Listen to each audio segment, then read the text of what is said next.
सट्टेबाजी का भागम भाग रूट। इसके साथ ही ऑनलाइन सट्टेबाजी का बॉलीवुड कनेक्शन कैसे बढ़ता जा रहा है, वो 9 PM स्पेशल की इस खबर में आप देखेंगे। आपने महादेव बेटिंग ऐप के बारे में 100% सुना होगा, एक ऐसा माया जाल जो ऑनलाइन गेमिंग से जुड़ा हुआ है। आज मैं आपको डेप्थ एनालिसिस के जरिए ये बताऊंगी जालसाजी की इस पूरी पिक्चर का डायरेक्टर कौन है। लेकिन सबसे पहले आपको इस खबर से जुड़ा हुआ एक बड़ा अपडेट दे देती हूं। महादेव बैटिंग ऐप ऑनलाइन सट्टेबाजी मामले में हर रोज नए नए खुलासे हो रहे हैं। साथ ही कई सितारों के नाम भी इस मामले से जुड़ते चले आ रहे हैं और इस केस में अब एक नया नाम बॉलीवुड एक्टर साहिल खान का भी जुड़ चुका है। मुंबई की एक अदालत ने महादेव सट्टेबाजी ऐप मामले में साहिल खान को गिरफ्तार कर रविवार को 1 मई तक पुलिस कस्टडी में भेज दिया है। साइबर सेल की SIT ने साहिल को शनिवार को छत्तीसगढ़ के जगदलपुर से हिरासत में लिया। इससे पहले बॉम्बे हाईकोर्ट ने उनकी अग्रिम जमानत की याचिका खारिज कर दी थी। साहिल खान ने कोर्ट में पासपोर्ट सरेंडर किया और बैंक स्टेटमेंट भी सबमिट कर दिए। साहिल ने इस पूरे मामले पर कहा है कि उन्हें पुलिस और कानून पर भरोसा है और सच बहुत जल्द सामने आएगा। देश के कानून पर पूरा विश्वास है, सच आएगा, आप देख लीजिएगा। देश के कानून पर पूरा विश्वास है, सच आएगा, आप देख लीजिएगा। सच तो जब आएगा, जब लोग देखेंगे तब देखेंगे। लेकिन साहिल खान पर बेटिंग साइट चलाने और बेटिंग को प्रमोट करने का एक गंभीर आरोप लगा है और यही साहिल उन 32 लोगों में शामिल हैं जिन पर बेटिंग ऐप को प्रमोट करने का भी आरोप है। कोर्ट में पुलिस ने साहिल खान को महादेव बेटिंग ऐप में आरोपी बताया और पुलिस के मुताबिक साहिल ने इस ऐप को सोशल मीडिया और बाकी अलग अलग प्लेटफॉर्म्स पर प्रमोट किया।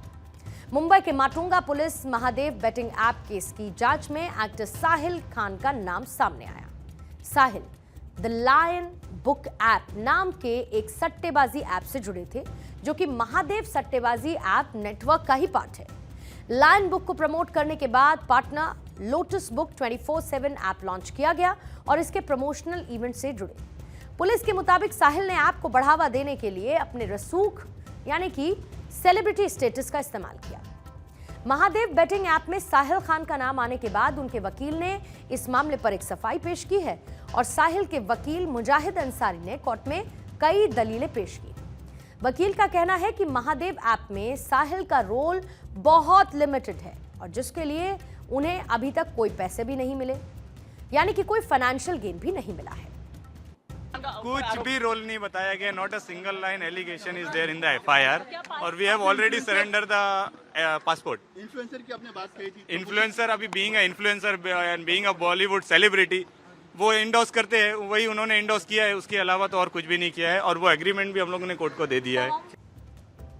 साहिल खान कैसे पुलिस से बचने के लिए मुंबई से लेकर कई राज्यों में भागता रहा और उसकी पूरी एक्सक्लूसिव डिटेल भारत 24 के पास मौजूद है। यानी कि जो भागम भाग रूट रहा साहिल खान का कैसे है। 4 दिन में 6 राज्यों में दिन रात करीब 1800 किलोमीटर की यात्रा की और गिरफ्तारी से बचने के लिए साहिल 25 अप्रैल को मुंबई से बाहर भागे। बॉम्बे हाई कोर्ट ने मामले में गिरफ्तारी से पूर्व जमानत याचिका खारिज कर दी थी। साहिल को डर था कि अगर वो हवाई जहाज से राज्य के बाहर जाने की कोशिश करेंगे तो पुलिस पकड़ लेगी, इसीलिए सड़क के रास्ते यानी कि बाय रोड रूट लिया है। साहिल खान पहले गोवा, कर्नाटक, हुबली और फिर हैदराबाद पहुंचा। इस दौरान साहिल खान बहुत साधारण कपड़ों में नजर आया, चेहरे पर स्कार्फ बंधा हुआ। अपनी पहचान को छिपाते हुए साहिल खान की हैदराबाद की लोकेशन की जानकारी भी पुलिस को मिली, लेकिन वो चकमा देकर वहां से छत्तीसगढ़ भाग गया। रात में नक्सली इलाके से गुजरते समय साहिल खान के ड्राइवर ने उस इलाके में जाने से इनकार कर दिया। साहिल छत्तीसगढ़ के जगदलपुर इलाके में आराध्या इंटरनेशनल होटल में रुका हुआ था और पुलिस ने उसे वहां से गिरफ्तार कर लिया। वहीं महादेव बेटिंग ऐप मामले के चलते बॉलीवुड एक्ट्रेस तमन्ना भाटिया को साइबर पुलिस ने पूछताछ के लिए भी बुलाया था। तमन्ना भाटिया महादेव बेटिंग ऐप के ही एक और ऐप फेयर प्ले पर साल 2024 के IPL का अवैध रूप से प्रसारण करने का उन पर आरोप है। एक्ट्रेस तमन्ना भाटिया ने ईडी के समन का जवाब देने के लिए अभी थोड़ा सा वक्त मांगा है, तमन्ना का ये कहना है कि वो अभी मुंबई से बाहर हैं और इसीलिए उन्हें महाराष्ट्र साइबर सेल से समन का जवाब देने में थोड़ा सा वक्त लगेगा। महाराष्ट्र साइबर सेल ने तमन्ना को 29 अप्रैल तक समन का जवाब देने के लिए कहा था। मुंबई साइबर सेल तमन्ना का बयान रिकॉर्ड करना चाहती है। उनसे ये पूछा जाएगा कि उन्हें फेयर प्ले के लिए किसने संपर्क किया था और इसके लिए उन्हें कितना मॉनेटरी गेन मिला, यानी कि पैसे मिले। बताया जा रहा है कि करीब 15,000 करोड़ रुपए का ये पूरा का पूरा घोटाला है। ईडी और Mumbai police Mahadev betting app case की जांच कर रही है और जांच में आरोपियों के बैंक खाते, उनके मोबाइल फोन, लैपटॉप और जितने भी टेक्निकल गैजेट्स हैं, इलेक्ट्रॉनिक गैजेट्स हैं, उनके बारे में जानकारी जुटाई जा रही है। ईडी महादेव सट्टेबाजी ऐप मामले में मनी लॉन्ड्रिंग एंगल की भी जांच हो रही है। उधर मुंबई पुलिस ने 32 लोगों के खिलाफ एक अलग मामला भी दर्ज किया है। इस स्कैम में बड़े राजनेता, ब्यूरोक्रेट्स भी शामिल हैं। महादेव बेटिंग ऐप मामले में कार्रवाई करते हुए रायपुर पुलिस ने गोवा से 8 लोगों को गिरफ्तार करने के बाद अब कई बड़े खुलासे किए और अपनी इन्वेस्टिगेशन में रायपुर क्राइम ब्रांच और साइबर यूनिट ने 40 छोटे और 3 बड़े बैंक खातों का पता लगा लिया, जिसमें सट्टे की रकम का ट्रांजैक्शन चल रहा था। इसमें दर्जन भर खाते रायपुर और भिलाई के और कुछ छत्तीसगढ़ के दूसरे जगहों के हैं, दूसरे शहरों के हैं। इन बैंक अकाउंट्स में लेन देन का जो ट्रेंड है वो चौंकाने वाला है। पता ये चला कि दुबई और गल्फ कंट्रीज के कुछ शहरों में बैठे चेकर इन खातों का बैलेंस कभी भी 50,000 रुपए से ऊपर होने नहीं देते। जैसे ही रकम बढ़ती वो इन्हें आरटीजीएस या फिर ऑनलाइन ट्रांजैक्शन के जरिए बड़े खातों में ट्रांसफर करते रहे, ताकि इन छोटे खातों पर बैलेंस की वजह से कोई डाउट क्रिएट ना हो। बड़े खातों का ताल्लुक शेल कंपनी से है, जिसमें हर छोटे अकाउंट से थोड़ी थोड़ी देर में रकम ट्रांसफर की जा रही है ताकि कोई इसको पकड़ ना पाए। केंद्र सरकार ने पिछले साल 5 नवंबर को महादेव बेटिंग ऐप समेत अवैध सट्टेबाजी वाले लगभग 22 ऐप्स और वेबसाइट्स को ब्लॉक करने का आदेश दिया था। महादेव बेटिंग ऐप और उसके प्रमोटर्स के खिलाफ धोखाधड़ी को लेकर मुंबई पुलिस ने 8 नवंबर 2023 को केस दर्ज किया था और इस मामले में माटुंगा पुलिस थाने में सौरभ चंद्राकर और उनके राइट हैंड रवि उप्पल समेत 30 से ज्यादा लोगों पर केस दर्ज किया गया था। सौरभ चंद्राकर ही इस पूरे गेम की कड़ी है, या फिर यूं कहूं कि इस पूरी पिक्चर का डायरेक्टर है सौरभ चंद्राकर। छत्तीसगढ़ के भिलाई का रहने वाला सौरभ चंद्राकर महादेव ऑनलाइन बुक का प्रमोटर है, जो कि दुबई में नजरबंद है। उसके गिरफ्तार किए जाने, दुबई से भारत लाए जाने का रास्ता साफ हो चुका है।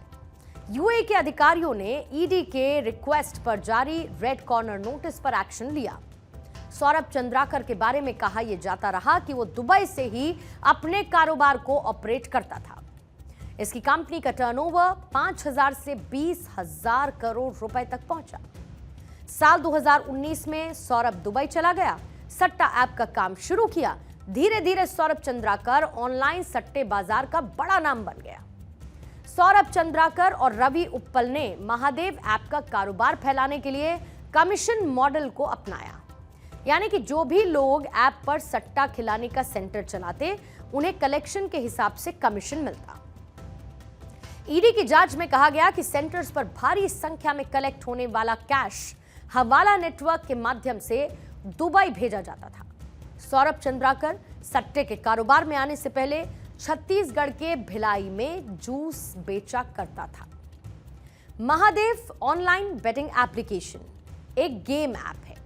महादेव बुक ऐप पर कई तरीके के गेम्स लोगों को ऑफर किए जाते हैं, जिसमें poker, card game, chance game, badminton, tennis, football और साथ ही क्रिकेट भी शामिल है।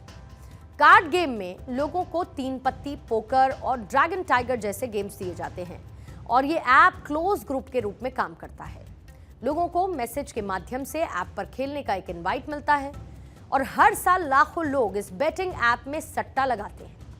ऐप के प्रमोटर दुबई से इस पूरे सिंडिकेट को ऑपरेट करते हैं। Mahadev online book betting app एक अम्ब्रेला सिंडिकेट है। बड़ी रकम का लालच देकर ग्राहकों को इसमें फंसाया जाता है। धोखाधड़ी से गुमनाम बैंक खातों में पैसे जमा होते हैं। सऊदी में हेड ऑफिस और कई मेट्रो सिटीज में ब्रांच है। दुबई में बेटिंग को लीगल माना जाता है, यानी कि सट्टेबाजी वहां पर लीगलाइज है। जिस सट्टा किंग सौरभ चंद्राकर ने दुबई में अपना साम्राज्य खड़ा कर दिया। पिछले ही साल सौरभ चंद्राकर ने अब शादी की और ये शादी इतनी ग्रैंड थी कि जिसका खर्च 200 करोड़ रुपए से ज्यादा का था। दुबई में ग्रैंड वेडिंग पार्टी में शामिल होने वाले कई सेलिब्रिटीज जिनका नाम सामने आया और दर्जन भर से ज्यादा सितारों ने इस शादी में परफॉर्म किया था। इन सितारों को इस पार्टी में परफॉर्म करने के लिए कैश दिया गया, कैश में पेमेंट की गई। मुंबई की एक इवेंट कंपनी ने उन्हें ये पैसे दिए, जिसमें अब साहिल खान और इससे पहले कई और बॉलीवुड सेलिब्रिटीज को भी महादेव बेटिंग ऐप मामले में समन भेजा गया है और उनसे पूछताछ की जा रही है। हाल ही में तमन्ना भाटिया महादेव बेटिंग ऐप में पिछले साल रणबीर कपूर, श्रद्धा कपूर को ईडी ने पूछताछ के लिए बुलाया था और दोनों को कथित तौर पर ऐप को बढ़ावा देने के लिए पेमेंट दी गई थी। फरवरी में दुबई में एक शादी में परफॉर्म करने के लिए हुमा कुरैशी और हिना खान को पूछताछ के लिए बुलाया गया। भाग्यश्री, आदित्य रॉय कपूर, शक्ति कपूर, टाइगर श्रॉफ, बोमन ईरानी और कुणाल खेमू, एक्टर अली असगर जैसे स्टार्स का नाम भी महादेव बेटिंग ऐप मामले में सामने आ चुका है। इसके अलावा Bollywood singer Neha Kakkar, Sukhwinder Singh, Vishal Dadlani, Pakistani singer Atif Aslam, Rahat Fateh Ali Khan, मशहूर comedian Kapil Sharma, Bharti Singh, Elli Avram, Sunny Leone, ये तमाम नाम जो इस मामले में अब तक सामने आए हैं। ईडी ने पिछले साल एक प्रेस रिलीज भी जारी की थी, जिसमें यह बताया गया कि भोपाल के धीरज आहूजा और विशाल आहूजा की मेसेज रैपिड ट्रैवल्स की तलाशी ली गई। ये कंपनी महादेव ऐप के प्रमोटर्स, परिवार और कारोबार से जुड़े हुए लोगों और उन सभी सेलिब्रिटीज के लिए टिकट बुक करने का काम करती थी, जो कि महादेव ऐप, रेड्डी अन्ना ऐप और fairplay.com जैसी सट्टेबाजी वेबसाइट्स को एंडोर्स करते थे, प्रमोट करते थे। ईडी के मुताबिक सट्टेबाजी के जरिए जो नकद कमाई होती थी, उसे आहूजा ब्रदर्स बड़ी चालाकी से मेन टिकट प्रोवाइडर्स के पास जमा करवाते थे और बाकी वॉलेट बैलेंस से टिकटों की बुकिंग करते थे। यह भी पता चला कि महादेव ग्रुप के कई कार्यक्रमों का ट्रैवल अरेंजमेंट रैपिड ट्रैवल्स ही संभालती थी। अगस्त में ईडी ने छत्तीसगढ़ पुलिस के एएसआई चंद्रभूषण वर्मा को भी गिरफ्तार किया। इस मामले में छत्तीसगढ़ पुलिस ने अब तक 75 एफआईआर दर्ज की है, जबकि 429 आरोपियों को गिरफ्तार किया जा चुका है। अब तक रायपुर, भोपाल, मुंबई और कोलकाता के ऐसे 39 ठिकाने हैं जहां पर रेड की जा चुकी है।